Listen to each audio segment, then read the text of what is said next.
आज की इस क्लास में देखिए कक्षा 10वीं के सभी विद्यार्थी ध्यान दें। आज हम क्लास 10th का विषय हिंदी का सेट ए देखेंगे। आज का यह वीडियो आप सभी के लिए बहुत ही यूज़फुल होने वाला है, क्योंकि इस वीडियो में मैं आपको जो प्रश्न बताने जा रही हूँ जिनके 100% आने के चांस रहेंगे आपके त्रैमासिक परीक्षा में।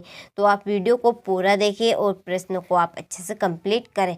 ठीक है, तो चलिए बिना टाइम वेस्ट के वीडियो को हम स्टार्ट करते हैं। पहला प्रश्न है, सही विकल्प चुनकर लिखिए। इसका पहला क्वेश्चन है कि उद्धव ने गोपियों को क्या संदेश दिया। ठीक है, जो उद्धव था उसने गोपियों को किसका संदेश दिया था, तो योग साधना का। किसका संदेश दिया था, योग साधना का।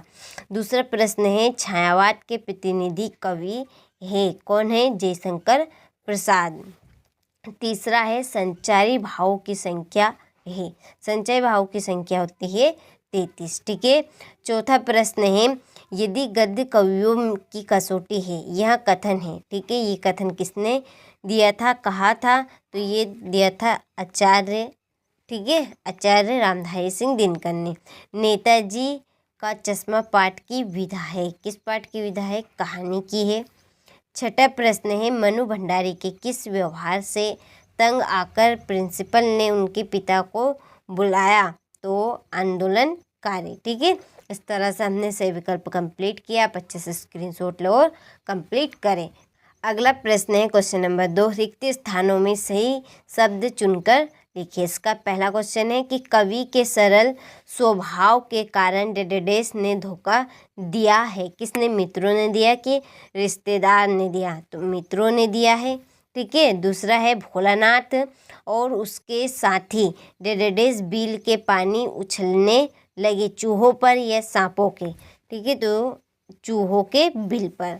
इसके बाद में तीसरा प्रश्न, मनु भंडारी का जन्म मध्य प्रदेश के डेडेडेस गांव में हुआ। रामपुर है या भानपुर में, तो उनका जन्म हुआ है भानपुर। ठीक है। इसके बाद में अगला क्वेश्चन, छंद डेडेडेस प्रकार के होते हैं, 8 या 2, तो 2 प्रकार के होते हैं छंद। ठीक है।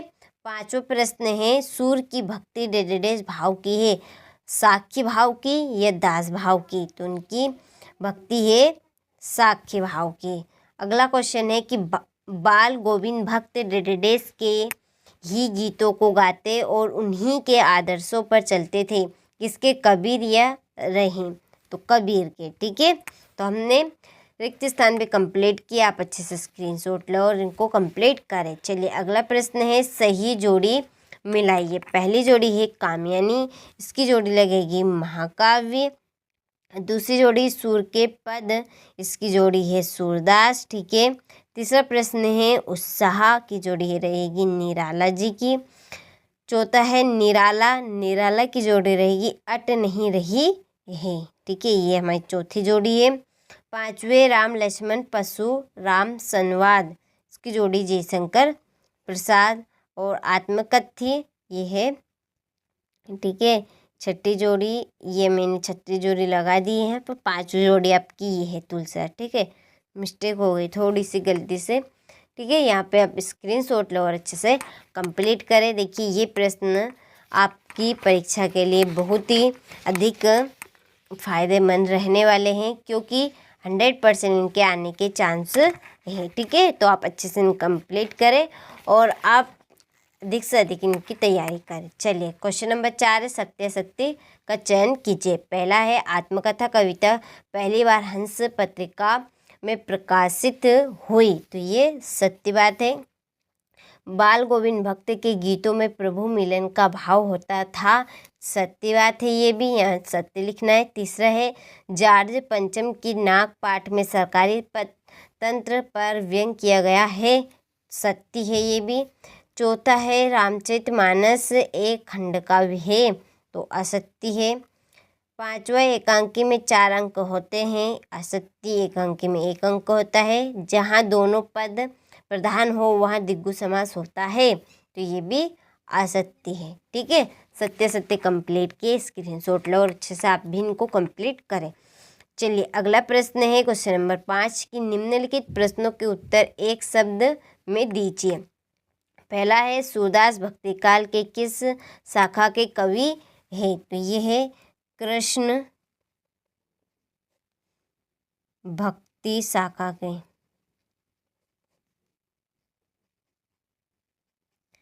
ठीक है। दूसरा है रामचरितमानस का प्रमुख छंद कौन सा है? चौपाई।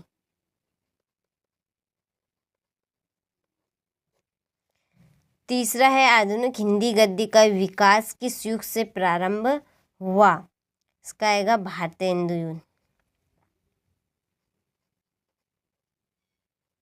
भारतेंदु युग। ठीक है। चौथा है आत्मकथ्य कविता में कवि ने मधुप का प्रयोग किसके लिए किया है? स्वर के लिए, स्वयं के लिए। ठीक है। और पांचवा है सहस्त्रबाहु कौन था? ठीक है, आप इसको कंप्लीट कर लीजिएगा। अगला प्रश्न है रीति काल का समय कब से कब तक माना गया? तुलसीदास जी की दो काव्यगत विशेषताएं लिखिए। उद्धव के व्यवहार की तुलना किन किन से की गई है? कवि आत्मकथा लिखने से क्यों बचना चाहता है? महाकाव्य और खंडकाव्य में कोई दो अंतर लिखिए। अतिशयोक्ति अलंकार की परिभाषा उदाहरण सहित लिखिए। नाटक किसे कहते हैं? स्वयं प्रकाश की दो रचनाओं के नाम लिखिए। नेताजी सुभाष चंद्र बोस की मूर्ति को देखकर लेखक के मन में कौन सी कमी खटकी? बाल गोविंद भक्त की चारित्रिक विशेषता बताइए और मुहावरा और लोकोक्ति में कोई दो अंतर लिखिए। ठीक है। चलिए अगला प्रश्न है बच्चे माता पिता के प्रति अपने प्रेम को कैसे अभिव्यक्त करें? दिवाली पर बेटे तथा माँ पर संवाद लिखिए। ठीक है, क्वेश्चन नंबर ये हमारा 19 है।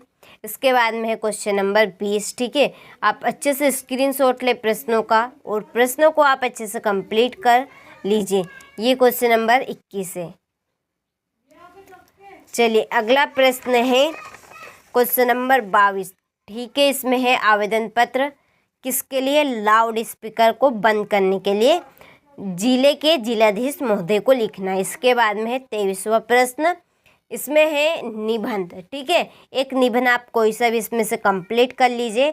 100% आपका एक निबंध आएगा और उसको कंप्लीट कर लीजिए और अच्छे से उसको लिख कर आइएगा। ठीक है, अपनी परीक्षा में, ताकि आप सभी 4 में से 4 अंक लेकर आए। तो ये था आज का हमारा विषय हिंदी का सेट पेपर ए। कोई से भी ज़िले से आप देख रहे हो इस वीडियो को तो आप 2 सेट पेपर कंप्लीट कर लीजिए। कुछ ज़्यादा सेट पेपर नहीं है, सेट ए और सेट बी है। ठीक है, दोनों सेट पेपर को यदि आपने कंप्लीट कर लिए तो 50 से 60 नंबर आपके बिल्कुल पक्के हैं। ठीक है, चलिए तो मिलते हैं आपसे अगले वीडियो में इसके सेट पेपर बी के साथ।